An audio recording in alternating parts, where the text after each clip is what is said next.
Breaking చూస్తున్నాం. కామారెడ్డి కాంగ్రెస్ బహిరంగ సభ వాయిదా పడింది. కామారెడ్డికి భారీ వర్ష సూచనతో సభను వాయిదా వేస్తున్నట్లు పీసీసీ అధ్యక్షుడు ప్రకటించారు. ఈ నెల 15వ తేదీన కామారెడ్డి కాంగ్రెస్ పార్టీ ఆధ్వర్యంలో భారీ సభకు జరిపేందుకు సర్కారు అడుగులు వేసింది. కానీ వర్షాల సూచనలతో వాయిదా వేసుకుంది. అలాగే తిరిగి సభను ఏ తేదీని నిర్వహిస్తారో ప్రకటిస్తామని పీసీసీ అధ్యక్షులు తెలిపారు. ఇక కవిత బీసీ డిక్లరేషన్ విజయోత్సవ సభపై వ్యంగ్యంగా మాట్లాడటం సరైంది కాదని మంత్రి సీతక్క విమర్శించారు.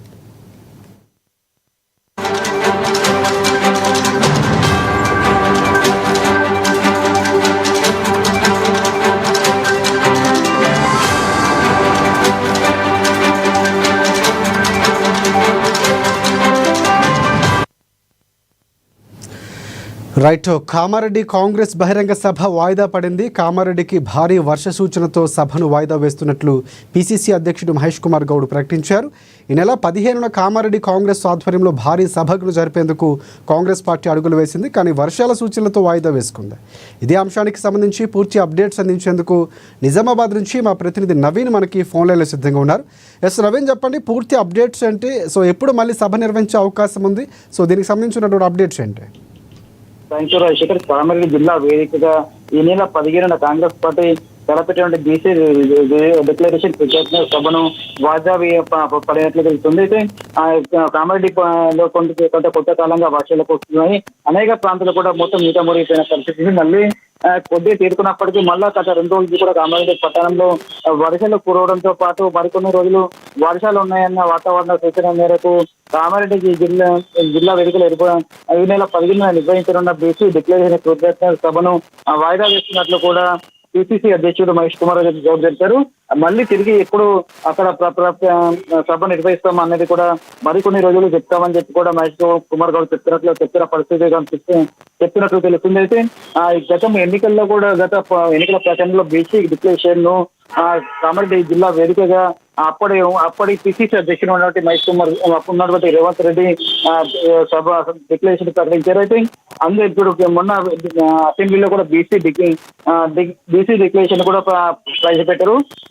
అది ఓకే కావడంతో ఈ నెల 15న ప్రతినిధి సభ నిర్వహిస్తామని చెప్పి కూడా కాంగ్రెస్ పార్టీ చెప్పిన పరిస్థితి కనిపిస్తుంది. అయితే గత కొన్ని రోజులుగా వర్షాలు కురుస్తున్న కారణంగా కూడా బీసీ డిక్లరేషన్ సభను వాయిదా వేస్తున్నట్లు కూడా మహేష్ కుమార్ ప్రకటించారు. మళ్ళీ తిరిగి వర్షాలు తగ్గిన తర్వాత తేదీ ప్రకటిస్తామని చెప్పారు. అయితే ఇప్పటికీ ఈ నెల 15న సభ సంబంధించి కూడా అన్ని ఏర్పాట్లు చేశారు.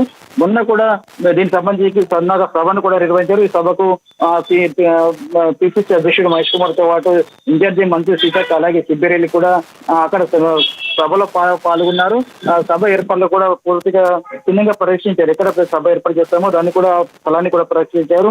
ఈ రోజు కూడా నిజామాబాద్ జిల్లా కేంద్రంలో వాగిరి శ్రీనివాస్ అలాగే కామారెడ్డి జిల్లాలో సీతక్క అలాగే సిబ్బిరెల్లి కూడా మీడియా సమావేశం ఏర్పాటు చేశారు. అయితే గత రోజుల్లో వర్షాలు కురవడంతో కూడా వాయిదా వేస్తున్నట్లు కూడా పీసీ అధ్యక్షుడు ప్రకటించడం, మళ్ళీ కొన్ని రోజుల తర్వాత ఎప్పుడు నిర్వహిస్తామని కూడా ప్రకటిస్తామని చెప్పి కూడా చెప్పిన పరిస్థితి ఉందని చెప్పొచ్చు Rajasekhar. Right, thanks for updates Naveen. రాష్ట్రంలో ఏ రాష్ట్రంలో కూడా బీసీల అంటే ముఖ్యంగా రిజర్వేషన్ క్యాప్ అని పెట్టలేదు. సుప్రీంకోర్టు అనేది 50% దాటొద్దని ఉంది, కానీ దాన్ని దాటిచ్చి కూడా ఆనాడు తెలుగు బిడ్డ పివి నరసింహారావు గారి ఆధ్వర్యంలో కాంగ్రెస్ ప్రభుత్వం తమిళనాడులో చేయడం జరిగింది. 50% దాటిచ్చి రిజర్వేషన్ ఇవ్వడం జరిగింది ఆనాడు కాంగ్రెస్ ప్రభుత్వం. ఈరోజు బీజేపీ ప్రభుత్వం ఉంది, వాళ్ళు ఇవ్వడం లేదు. కాబట్టి మేము ఈరోజు ఇచ్చిన మాట ప్రకారం బీసీ ఎవరికి ఏదైతే డిక్లరేషన్ ఇచ్చామో కామారెడ్డి నుంచి దాని ప్రకారంగా ప్రతి అడుగు ఈ తెలంగాణలో కంప్లీట్ చేయడం జరిగింది. కానీ అది పెండింగ్ కేంద్రం మీద ఉంది. కేంద్రం మీద కూడా ఒత్తిడి చేయాలటువంటి లక్ష్యంతో ఈ సభను మేము పెడతా ఉన్నాం. పెళ్లి కాకముందే ఏదేదో అంటే వాళ్ళకి మనసులో లేదు, పైకి ఓట్ల కోసం డ్రామా. అందుకనే వాళ్ళ అన్న వాళ్ళ నాన్న వాళ్ళు కనీసము బీసీ కులగణంలో కూడా పాల్గొనలేదు. ఫస్ట్ అది చేయండి.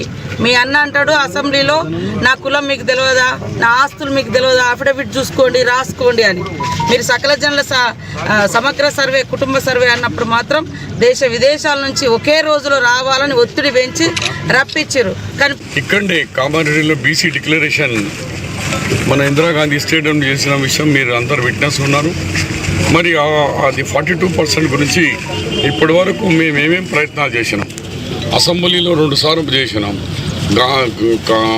ధర్నాపై చేసినాము ఢిల్లీలో. అలాగే గవర్నర్ గారికి పంపించినాము. ఆ కార్యక్రమాలన్నీ కూడా ప్రజలకు డీటెయిల్స్గా చెప్తూ మేము ఇచ్చిన 6 వాగ్దానాలతో సహా మా 20 నెలలో గవర్నమెంట్ అభివృద్ధి కార్యక్రమాలు, బీద వాళ్లకు సన్నబియ్యం కానీ, లేకుంటే జీరో బిల్ కానీ, మహిళలకు బస్సు ఫ్రీ కానీ, అలాగే కొత్త రేషన్ కార్డు కానీ, ఇవాళ రైతులకు 9 దినాలు 9,000 కోట్ల రూపాయలు కానీ, అలాంటి ఎన్నో కార్యక్రమాలు ఉంది. ఆ కార్యక్రమంలో మహిళలకు 1 కోటి రూపాయలు వరకు కోటీశ్వరు చేయాలని సీఎం గారు అండ్ సీతక్క గారి యొక్క కళ. ఇవన్నీ ఆ డయాస్ మీద మా సక్సెస్ అన్నీ 20 నెలలు మేము చేసిన